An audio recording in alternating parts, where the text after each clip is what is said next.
Bien, pues en esta sección de Marcos nosotros estamos en el día miércoles de la semana de la Pasión del Señor.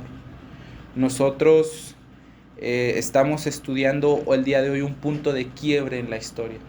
Porque a partir de aquí los fariseos, los saduceos, los escribas y los principales sacerdotes se echan encima de Jesús.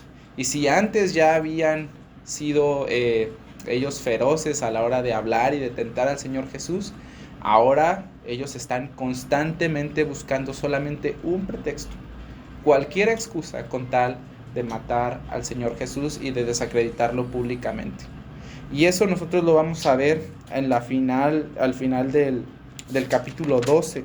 Todo el capítulo 12 los escribas, los fariseos y los religiosos del tiempo vienen a traer a Jesús constantemente una pregunta con tal de desacreditarlo y así poder matarlo.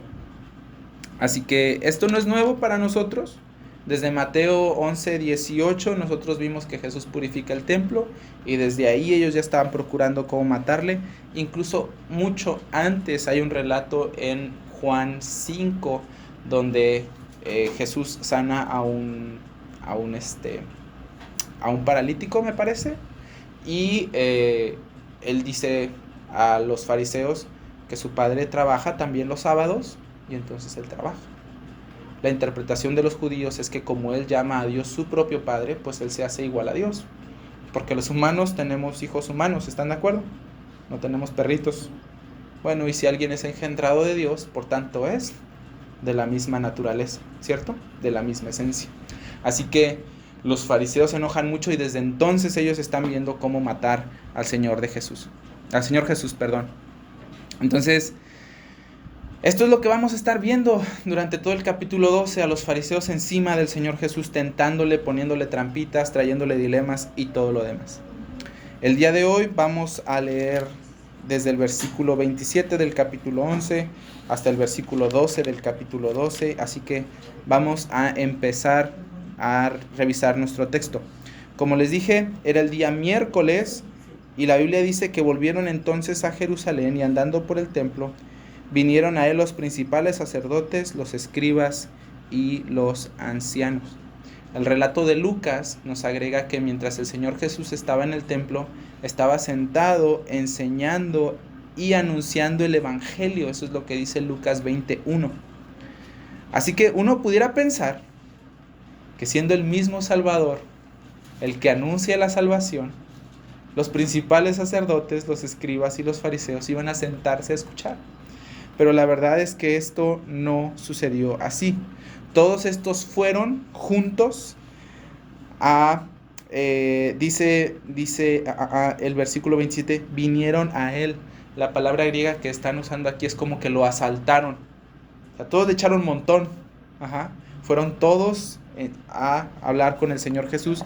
Y la pregunta no era cómo podemos ser salvos, háblanos acerca del perdón o qué nos puedes decir acerca de la salvación de Dios. La pregunta que ellos tenían era, ¿con qué autoridad haces estas cosas? ¿Cuáles cosas? Bueno, pues andar sacando a todos los mercaderes y a todas las personas que andaban ahí en el templo. ¿Con qué autoridad haces estas cosas? ¿Y quién te dio autoridad para hacer estas cosas? Eso es lo que dice el versículo 28. Así que primero notemos esto. Pues ahí está el Señor Jesús hablando del evangelio. Seguramente está hablando acerca de lo horrible del pecado, de cómo nos arruina, de cómo nos destruye. Está hablando de la desgracia que trae consigo el pecado, de lo horrible que es, de que la religión legalista no va a poder salvar a nadie. De seguro está ahí advirtiendo a la gente de no ser engañados al pensar que las buenas obras podían salvarles, que no se refugiaran en eso. Está recalcándoles constantemente que no son las oraciones falsas y las actividades religiosas lo que les trae salvación y lo que los hace aceptables delante de Dios. Muy seguramente el Señor Jesús está enseñándoles estas cosas. Esto tiene que ver con el evangelio, 100% tiene que ver con el evangelio. De seguro el Señor Jesús está ahí hablándoles acerca del juicio divino que va a venir, que Dios es justo y santo, hablándoles del infierno, de la necesidad de arrepentimiento, De seguro Él está hablándoles acerca de que el hombre, debido a su rebelión contra Dios, está en una condición súper miserable. El Señor Jesús está trayéndoles también el anuncio de la paz con Dios y de que Dios está dispuesto a perdonar a todos aquellos que se arrepienten con sinceridad, no por sus buenas obras o no porque se hayan ganado el favor de Dios, sino porque Dios, con amor misericordioso y con compasión infinita, abre su reino a los pecadores que le buscan, lleno de gracia, dispuesto a perdonar a todos los que, como dice el Salmo 51, con un corazón contrito y humillado, se acercan a Él, porque ese es el sacrificio que Él siempre acepta. A lo mejor también el Señor Jesús estaba hablándoles de las riquezas, las verdaderas riquezas que hay en seguirle, del sufrimiento que iba a venir a aquellos que creyeran en Él. Tal vez también estaba hablándoles acerca de la fe. En fin, pues todo lo que tiene que ver con el Evangelio. Pero los dirigentes religiosos de Israel no querían escuchar. Ellos estaban bien enojados y con su furia y con su odio, en lugar de acercarse al Salvador para escuchar de la salvación, están ahí para desacreditarle, para reclamarle.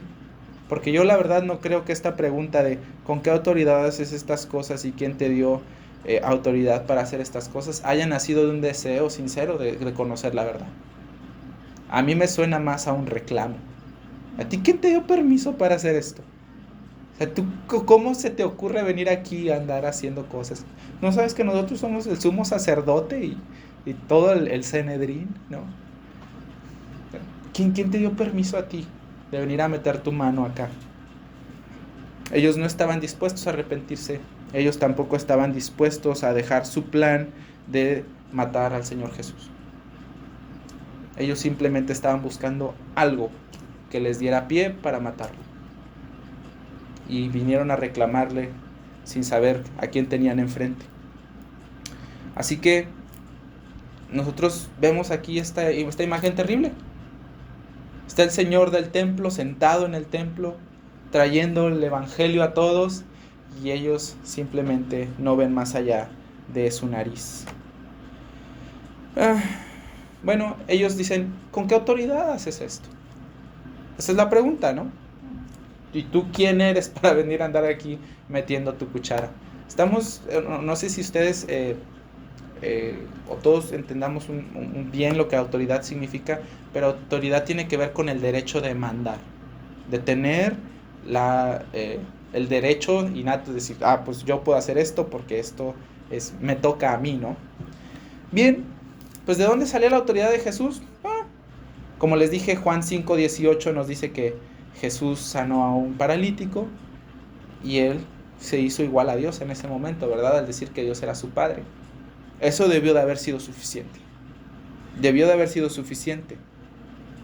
En Marcos nosotros hemos leído que Jesús tiene una autoridad sobre las enfermedades, sobre los espíritus inmundos, autoridad sobre la muerte cuando resucitó a la niña de Jairo, sobre la naturaleza cuando calmó el mar, ¿cierto? Y como un dato extra respecto a ese hecho de cuando Jesús calmó el mar, yo quisiera leerte lo que dice el Salmo 89, porque es algo que leí hace muchos años, y aquí entre paréntesis también, yo lo que hacía antes era leer un libro cortito y un libro largo, y entonces así te das cuenta de las referencias cruzadas que hay entre uno y otro. Pero en el Salmo 89, en el versículo 9, escucha lo que dice: tú tienes dominio sobre la braveza del mar. Cuando se levantan sus ondas, tú las sosiegas. Déjame leerte el 8. Oh Jehová, Dios de los ejércitos, ¿quién como tú? Poderoso eres y tu fidelidad te rodea. Tú tienes dominio sobre la braveza del mar. Cuando se levantan sus ondas, tú las sosiegas. ¿Te das cuenta? El Señor Jesús, ¿qué hizo? Exactamente lo que dice el Salmo 89:9, ¿verdad que sí? Y ahí en el Salmo 89 pues hablan acerca de el Señor Jehová, y el Señor Jesús hizo exactamente lo mismo. Así que, pues bueno, Jesús tiene bastante autoridad sobre suficientes cosas. Me acuerdo ahorita de los espíritus inmundos de cuando conoció a este hombre que tenía una legión de demonios adentro, ¿se acuerdan? que el Señor, una legión, y hablamos que eran muchísimos demonios. Y el Señor Jesús estaba ahí y los mandó a todos. Lucas 5 del 20 al 24 nos cuenta la historia de un paralítico que quiere ver a Jesús, pero no se puede por la multitud, y sus amigos, tomándolo, lo suben al techo y abren el techo. ¿Saben esa historia? ¿No? Bueno, abren el techo y entonces Jesús lo ve bajar, y lo primero que le dice Jesús a este chico es: tus pecados son perdonados. Los fariseos empiezan la Biblia dice que empiezan a razonar. Ellos no están hablando, ellos lo tienen aquí en su corazón, en su mente, ellos nomás lo están pensando, ellos están diciendo: bueno, ¿y quién es este para perdonar pecados? Dice blasfemias, solamente Dios puede perdonar pecados.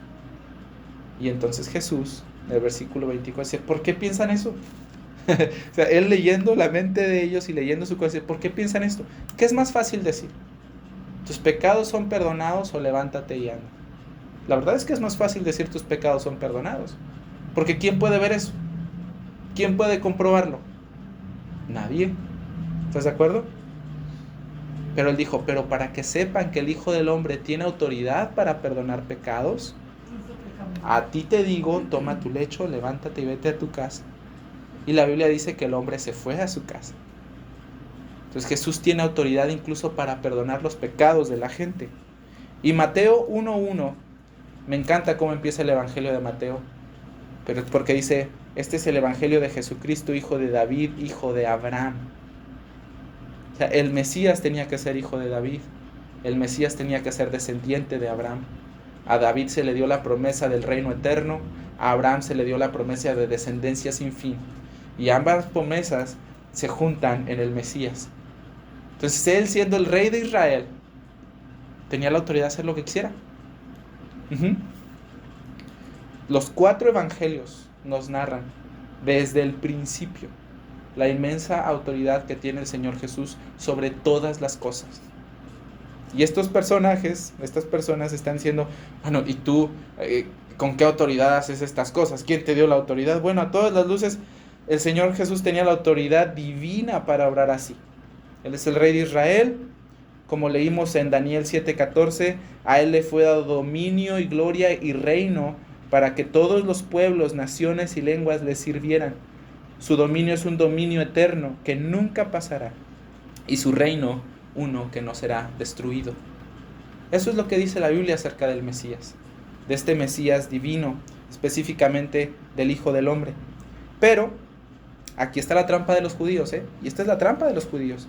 Si Jesús respondía a eso, si Jesús respondía a lo que nosotros ya sabemos, entonces él hubiera sido acusado de blasfemia y hubieran tenido un pretexto para matarlo. Tú eres un hombre, ¿cómo te atreves a decir esto? Te estamos bien, pero eres un hombre de carne y hueso. Y ciertamente el Señor Jesús es 100% hombre. Pero ese era el pretexto. Nada más dinos que Dios es tu Padre. Nada más dinos que tú eres el Rey de Israel. Nada más dinos que tú eres el Mesías divino. Y aquí te mueres. Y Jesús, me encanta el Señor Jesús.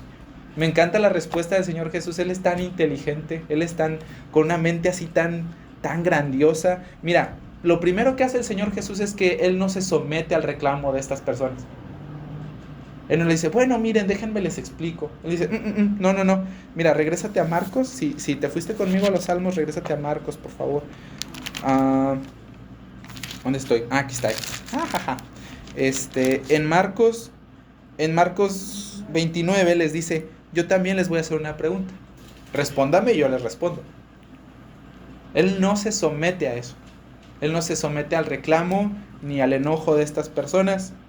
Su respuesta es completamente sabia, audaz, sagaz, y bloquea completamente a estos religiosos eruditos y los deja en un dilema que no pueden eludir. Y este es el dilema. El Señor Jesús les dice en el versículo 30: ¿el bautismo de Juan era del cielo o de los hombres? Y eso fue suficiente. Y hay que darles crédito a los fariseos y a los escribas eran bien inteligentes. Muy inteligentes. Muy poco sabios, pero muy inteligentes. Porque mira, fíjate cómo razonan ellos. Entonces ellos, como que hicieron ahí team back, como dijeron, espéranos poquito, como que se hicieron bolita ahí entre todos para platicar, y se pusieron a ver y dijeron, a ver, espérate, si decimos que es del cielo, pues no, nos va a decir, pues ¿por qué no le creyeron? Y es que sí, ¿no? Fíjense, Juan lo que había hecho, y ya lo habíamos estudiado, fue llamar al pueblo de Israel al arrepentimiento sincero y a prepararse para la llegada del Mesías. Ese fue básicamente el ministerio de Juan. Pero cuando los fariseos quisieron acercarse a bautizarse, él los llamó víboras, porque fueron hipócritas. Ellos no querían arrepentirse. Ellos nada más querían verse bien enfrente de todos. Ellos no tenían ningún fruto de arrepentimiento. Ellos simplemente querían verse más religiosos de lo que ya eran. En Lucas 26, sí, ellos no iban a poner su sello de aprobación en algo o en alguien que los había hecho quedar tan mal, ¿verdad? Ellos eran orgullosos. Pero entonces estaba el otro lado. No, pues era un bautismo de los hombres, que Juan no era un profeta, que ese nada más era su rollo y él solito andaba ahí imaginándose cosas. Bueno, dice el versículo 32, y si decimos de los hombres, pero temían al pueblo, pues todos tenían a Juan como un verdadero profeta. Y ahora sí, en Lucas 26 nos dice por qué ellos no querían pensar eso. Lucas 26 dice, si decimos que de los hombres, todo el pueblo nos apedreará. Iban a lapidarlos. Los iban a matar a pedradas, no con piedritas así chiquitas como las que tenemos aquí en la entrada, sino con piedrotas así grandotas como las que tenemos allá en el patio de atrás. Morir así es bastante feo. Entonces ellos, por temor al pueblo, pues dicen, no, pues es que andamos ahí bloqueados. Y yo amo al Señor Jesús, porque el Señor Jesús, con esto, pienso yo que todavía, digo, tienen chance de arrepentirse. Pienso yo, no lo sé, aquí estoy asumiendo. Digan que del cielo, digan que no le creyeron, arrepiéntanse. Pero ¿sabes qué hicieron ellos? Prefirieron decir que no sabían, alegaron demencia. No, pues la verdad no sabemos qué pasó. Al negar que Juan era un profeta verdadero, pues ellos se habían puesto en un aprieto, pero el Señor Jesús fue bueno, y al mismo tiempo que los confrontó, pues dejó al descubierto su ignorancia grandísima y su rebeldía grandísima. Entonces el Señor Jesús, dice el versículo 33 al final, respondiendo, les dijo, pues yo tampoco les digo. Y eso es triste. Jesús terminó la discusión. Yo tampoco les digo con qué autoridad hago estas cosas, fueron sus palabras. En sus 3 años de ministerio, el Señor Jesús había dado prueba inequívoca de que su autoridad era divina en sus enseñanzas y en sus milagros, en todo lo que él había hecho. Pero ellos rechazaron la luz de la verdad y Jesús ya no les iba a dar más información. Yo tampoco les digo. Ustedes son reacios, entonces yo cierro eso para ustedes. Y aquí nosotros debemos de pensar en algunas cosas, porque a veces pensamos que el Señor Jesús era, yo siempre digo esto como Santa Claus. Así que no importa cómo seas, no importa cómo eres, Él va a ser paciente contigo y de todos modos te va a traer tu regalo. Así, como en las películas de Navidad que vemos todos los años. Que el chico de la película es ingrato, es grosero, es mala onda, comete miles de errores, pero al final, Santa Claus le dice, bueno, me ayudaste poquito, entonces, ten. Nosotros deberíamos de pensar en esto con mucho temor, porque saben que la paciencia de Dios sí tiene un límite. Y esto debería hacernos reflexionar con temor respecto a nuestra obediencia. Respecto a lo que nosotros sabemos que el Señor nos ha pedido y nosotros no hemos querido hacer. Debemos de ser cuidadosos con eso. La paciencia que el Señor ha tenido con nosotros ha sido mucha, de verdad ha sido mucha. Mucha, mucha, mucha. Nosotros no debiéramos de ser reacios a su voz, como lo fueron los sacerdotes y los escribas y los fariseos. No deberíamos de ser así. Y deberíamos de pensar con temor que la paciencia del Señor tiene un límite. Nosotros también deberíamos de pensar que el Señor, es decir, que Él es el Rey soberano de todo, deberíamos de pensar en eso. Cuando nosotros lo llamamos Señor, nosotros no nada más le decimos así porque se escucha bonito, ¿no? O porque es una palabra en masculino.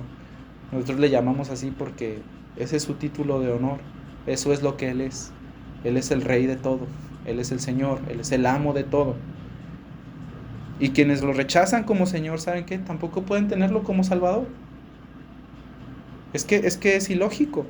Si alguien recibe a Cristo, entonces recibe a Cristo. No puedes recibir la mitad de Cristo. O sea, no puedes recibir todas las bendiciones de Dios, pero no recibir su autoridad. Ajá. No puedes tomar la parte que a ti te guste de Cristo y dejar lo otro. Si alguien sigue a Cristo completo, sigue a Cristo con todo lo que Él es. Si alguien recibe a Cristo, lo recibe como todo lo que Él es. Entonces, decir que recibimos a Cristo, que somos cristianos, mientras rechazamos su derecho innegable de gobernarnos como quiera, pues es una contradicción muy grande, no tiene sentido. ¿Qué clase de cristiano es aquel que toma a Jesús con una mano y su pecado con otra? La respuesta es que es uno falso. Y si ese cristiano conoce a Dios, entonces por lo menos no lo conoce como debiera. Quiero leerte lo que dice Mateo 7:21 de esto y que tú lo escuches con atención. Escucha lo que dice Mateo 7:21, por favor. Dice, está hablando el Señor Jesús. Mateo 7:21, voy a leer hasta el 24. Hasta el 23. Dice, no todo el que me dice Señor, Señor entrará en el reino de los cielos. ¿Ves? ¿Sabías que los judíos no tienen superlativos? Los superlativos son como decir bonito o hermoso, hermosísimo. Ese es un superlativo. Los judíos no tienen eso. Entonces, cuando ellos quieren decir que algo es mucho, mucho, mucho, ellos lo repiten. Ajá. Por ejemplo, ellos no pueden decir que Dios es santísimo, o en su lenguaje no está así, pero ellos dicen que Dios es santo, santo, santo. Ajá. Entonces, fíjate lo que está diciendo aquí el Señor Jesús. No todo el que me dice Señor, Señor. ¿Ya viste? No todo el que me dice Señor, Señor entrará en el reino de los cielos, sino el que hace la voluntad de mi Padre que está en los cielos. Muchos me dirán en aquel día, en el día del Señor, fíjate, Señor, Señor, ¿no profetizamos en tu nombre y en tu nombre echamos fuera demonios y en tu nombre hicimos muchos milagros? Y entonces yo les declararé, yo nunca los conocí. Apártense de mí, hacedores de maldad. La palabra maldad en griego es una palabra que se pronuncia anomos, es una palabra compuesta. A significa sin y nomos significa ley. Apártense de mí ustedes sin ley. Ustedes que vivieron como si yo nunca les hubiera hablado, como si yo nunca les hubiera dado una ley que obedecer. Yo no los conozco. Entonces, ¿qué estamos diciendo? ¿Que la salvación es por obras? ¿Que la salvación se hace por obediencia? No. Estamos diciendo que la obediencia es una consecuencia natural de nuestra salvación. Es evidencia de nuestra salvación. De hecho, un poquitito antes, en los versículos del 15 al 16, el Señor Jesús dice, guárdense de los falsos profetas que vienen vestidos de ovejas. Y en el versículo 16 dice, por sus frutos los conocerán. Un hombre de Dios no se ve que sea hombre de Dios porque habla bonito o porque va al templo. Un hombre de Dios se ve en su carácter y en su sumisa obediencia al Señor Jesús, al Rey de todo.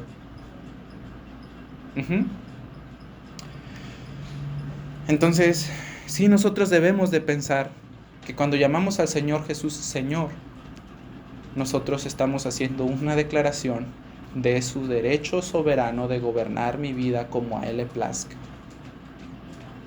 Así es.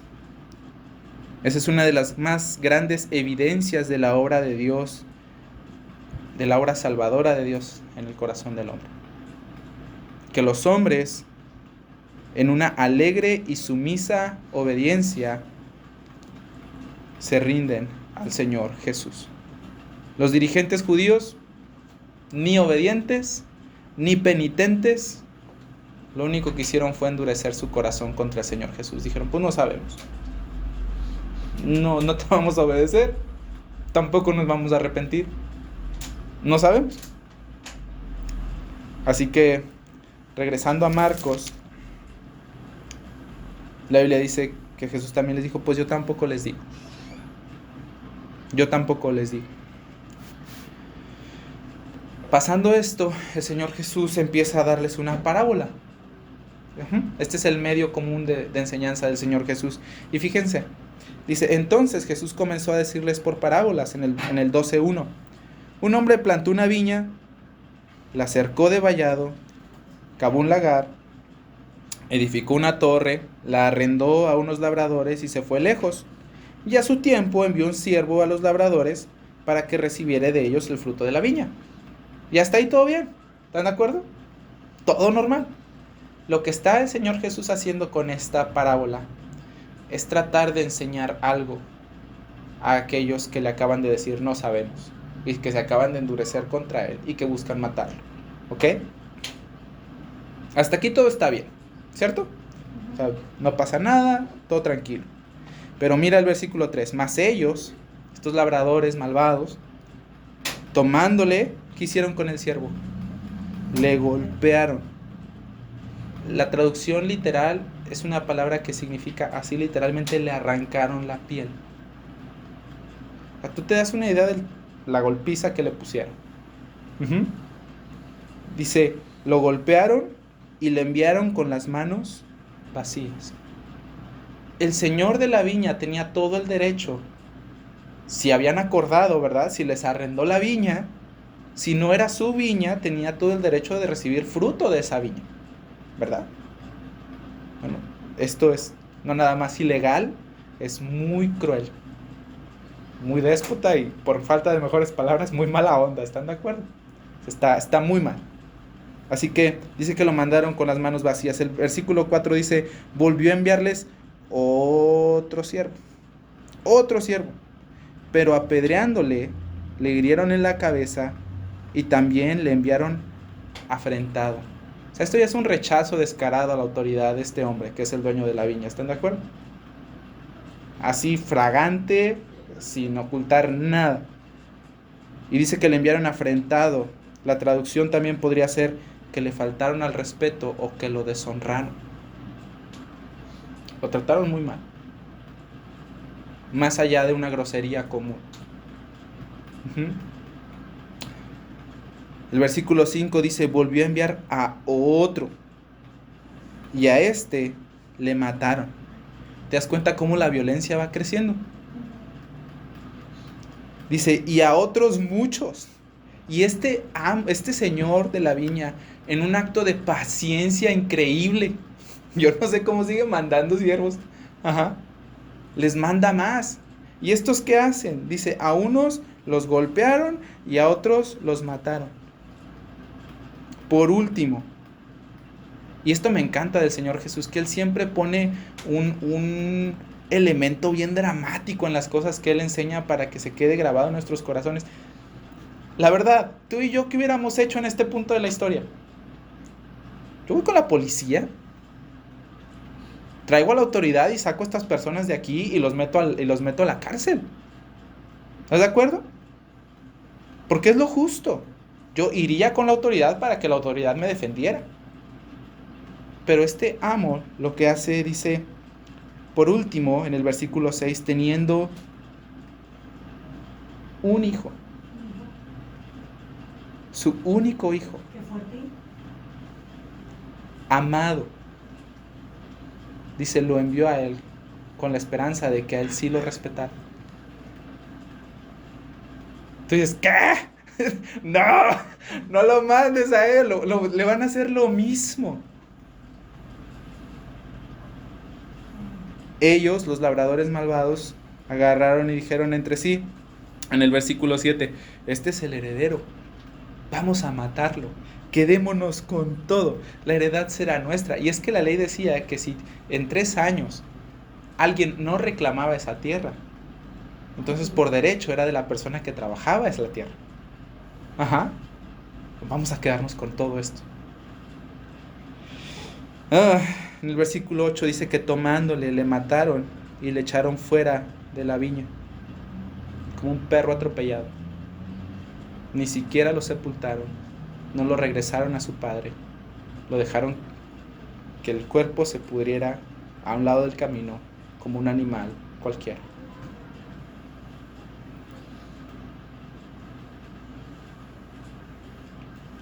Entonces el Señor Jesús les pregunta a estas personas, ¿qué va a hacer el Señor de la viña con estos? ¿Saben qué? Me encanta lo que hace el Señor Jesús porque, mira, vamos a Lucas 20 para que tú veas lo que ellos le respondieron. Porque Lucas nos agrega un cachito más y nos agrega la respuesta que los mismos fariseos y saduceos y todos los dirigentes religiosos le dieron al Señor Jesús. Lucas 20.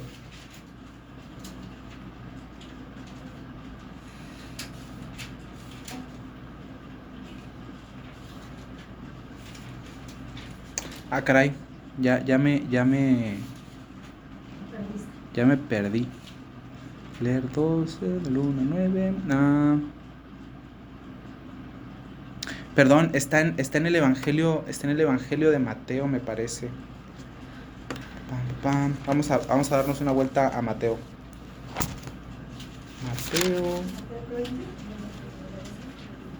No, Mateo está en el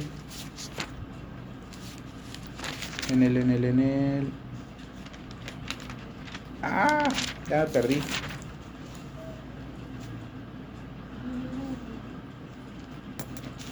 Chispas de chocolate. A ver. Los labradores malvados. Sí, en el 21:41. Ya. Mateo 20:41. 21:41. Mateo 21:41. Donde nos quedamos fue en el 40. Y Mateo dice: cuando venga pues el Señor de la viña, ¿qué hará con aquellos labradores? Y le dijeron, esta es la respuesta de estos hombres: a los malos destruirá sin misericordia y arrendará su viña a otros labradores que le paguen el fruto a su tiempo. ¿Ya viste? Ellos eran bien inteligentes. Pero escucha lo que acaban de decir: a los malos destruirá sin misericordia y arrendará su viña a otros labradores que paguen su fruto a su tiempo. La Biblia dice en el Evangelio de Marcos, si tú lees el versículo 9, que eso lo toma como si fueran las palabras del Señor Jesús. Dice, vendrá y destruirá a los labradores y dará su viña a otros. Entonces, ¿quién lo dijo? ¿Los señores fariseos o el Señor Jesús? Bueno, los dos. Estaban completamente de acuerdo. El Señor Jesús le dijo, sí, exactamente. Eso es lo que el Señor de la viña va a hacer. Lo dicen tanto los dirigentes religiosos como el Señor Jesús. Cuando ellos responden, el Señor Jesús le dice, ajá, eso es lo que va a pasar. Eso es lo que va a pasar. Cuando ellos se dan cuenta de lo que acaban de hacer. Ellos acaban de poner la soga en el cuello solitos. Ellos acaban de darse la sentencia solitos. Ellos entienden que ese es un comportamiento terriblemente malvado. Pero ellos no se habían dado cuenta que era así, que Jesús estaba hablando de ellos hasta que ellos dictan su propia sentencia.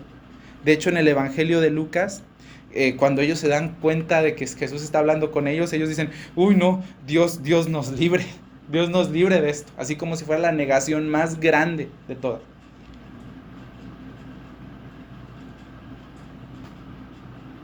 El Señor Jesús expone su ignorancia en Marcos y le dice, ¿a poco ni siquiera esto en la Escritura han leído? Y toma esta parte del Salmo 118 que nosotros leímos hace ratito, que dice así, de los versículos del 22 y 23, la piedra que desecharon los edificadores ha venido a ser la cabeza del ángulo. El Señor ha hecho esto y es una cosa maravillosa a nuestros ojos. ¿Cuál es la cabeza del ángulo? ¿Cuál es la piedra angular? En la arquitectura de Israel había una piedra más o menos cuadradita, rectangular, que ponían como fundamento del edificio. Y esa piedra era la que daba los ángulos para hacer como si fuera así el nivel, como si fuera la línea, la escuadra, y ahí en eso descansaba todo el diseño de la casa. Hay otra piedra angular en la arquitectura de esos lados. Así como nosotros hacemos los arquitos a veces, pero nosotros lo hacemos con concreto, ¿verdad? Y lo vaciamos. Bueno, ellos lo hacían con piedras. Entonces hacían una columna de piedras y al final le iban haciendo un arco. La piedra que iba aquí en medio, esa era la piedra, la que estaba hasta arriba del arco, la que hacía la presión y la que hacía todo el soporte de las dos columnas para que el arco no se cayera. Entonces el Señor Jesús está tomando esta parte como una ilustración para decir, esa piedra especial y escogida que estaba enfrente de los constructores, ellos en su ignorancia la desecharon y la ignoraron. Entonces para nosotros ya queda claro cómo está el asunto. ¿Quiénes eran los labradores malvados de esta historia? Los dirigentes de Israel. ¿Cuál era la heredad? Israel. ¿Quiénes eran los siervos? Los profetas que habían venido antes, desde Moisés hasta Juan el Bautista. ¿Y quién es el hijo que va a ser matado por los labradores malvados? El Señor Jesús.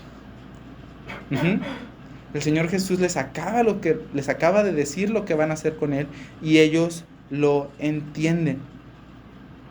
Ellos lo entienden. Y ellos saben que Jesús está hablando de ellos. Y otra vez Mateo agrega algo que es importante para nosotros leer. Por favor, regresa a Mateo 20, ¿sí? A Mateo 21, perdón. Ustedes desecharon la piedra del ángulo. Ustedes desecharon esa piedra preciosa, escogida. Ustedes desecharon la piedra que le da fundamento a todo. Ustedes desecharon la piedra que sostiene toda la estructura.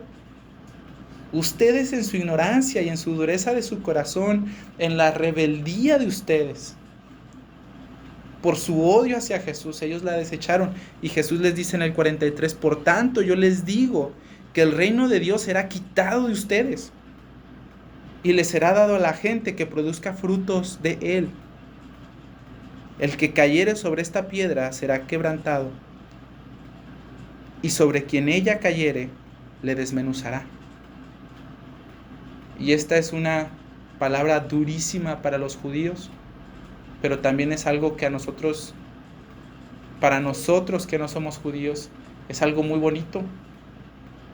Porque dice el versículo 43, les será quitado el reino a ustedes y les será dado a gente que produzca los frutos de él. Les será dada la iglesia a gente que por la gracia de Dios, un corazón rendido y un corazón nuevo, se somete al Señor con alegría y busca agradarlo. No nada más desde la parte exterior de venir al templo y leer y cantar. Eso lo hacían los judíos, ¿estás de acuerdo? O sea, Jesús no está desacreditando sus actividades. O sea, no está diciendo, su Biblia está mal, sus canciones están mal. No. Él lo que está desacreditando es la hipocresía de su corazón y la dureza de su corazón. Su terquedad a obedecerlo y a someterse a él. Eso es lo que Jesús está condenando en ellos. Él establece un juicio de Dios contra los judíos, pero también una profecía sobre la iglesia. La gente que produce los frutos de él.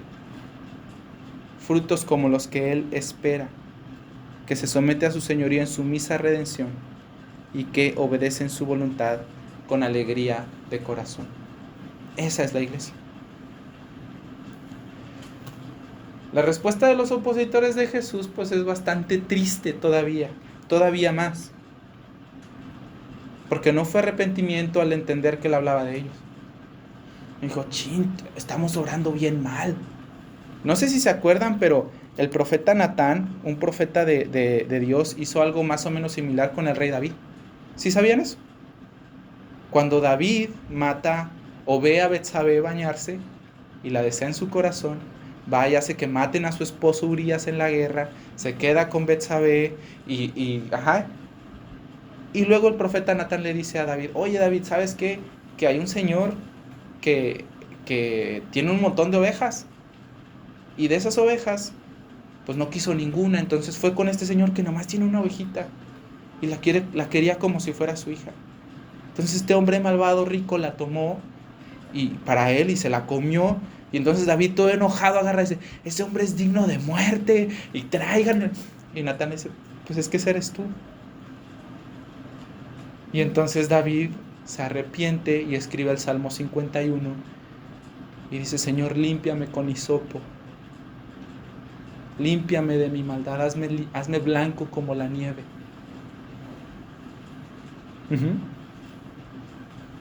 Ellos no hicieron esto. Los religiosos no hicieron esto. Ellos no tuvieron arrepentimiento. Ellos sabían que Jesús estaba hablando de ellos. Ellos entendían exactamente bien lo que Jesús quería decir, pero aún así no quisieron arrepentirse.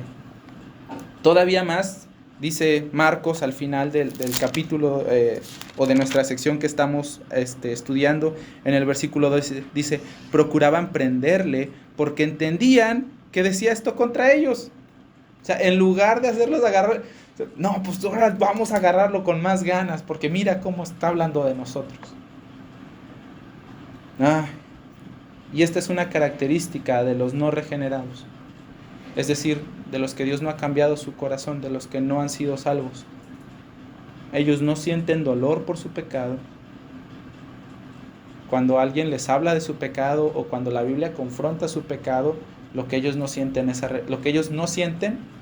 arrepentimiento, lo que ellos sienten es indignación y enojo. Están molestos, se sienten oprimidos por Dios porque Dios no los deja ser libres, porque Dios no los acepta así como están. Al escuchar la verdad se ofenden y rehúsan escuchar la voz del Rey en su misión. Eso es lo que las personas que están perdidas. La conclusión para nosotros es esta. Jesús está para todos. Él no se esconde de nadie. De verdad, Él no se esconde de nadie. Él se muestra claramente. Y puede ser como una piedra, como la que nos habla, o como la que leímos hoy, que sobre cualquiera que cae lo despedaza. Una piedra de juicio. O como una piedra escogida y preciosa, que le da soporte a todo. Y que en ella todo el edificio descansa segura. Puede ser así también. Jesús, el Rey Jesús, por su autoridad real, es el fundamento de la salvación de Dios para todos aquellos que de verdad creen.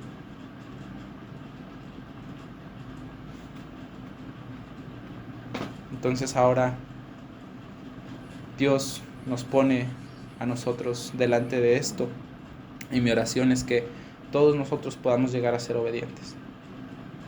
Todos nosotros podamos llegar a ser obedientes, porque como dijo el Señor Jesús, no todo el que le llama Señor, Señor entrará en el reino de los cielos, sino aquellos que hacen la voluntad de su Padre que está en los cielos.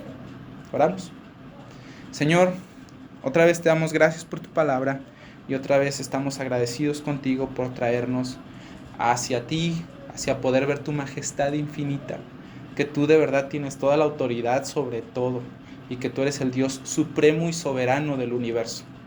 Señor, que nuestras vidas también te honren así, que nuestras actitudes también te honren así, que nuestras acciones te honren así, nuestra obediencia te honre así.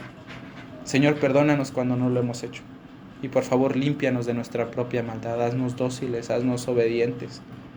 Porque el deseo de nuestro corazón, de aquellos que te amamos y que por tu gracia hemos sido salvos, es obedecerte, es agradarte, es hacer las cosas como tú nos las pides y en eso nosotros poder ser más semejantes a ti. Así que por favor, nos ponemos en tus manos y rogamos tu ayuda y tu bendición para poder ser valientemente obedientes, sumisamente obedientes, audazmente obedientes.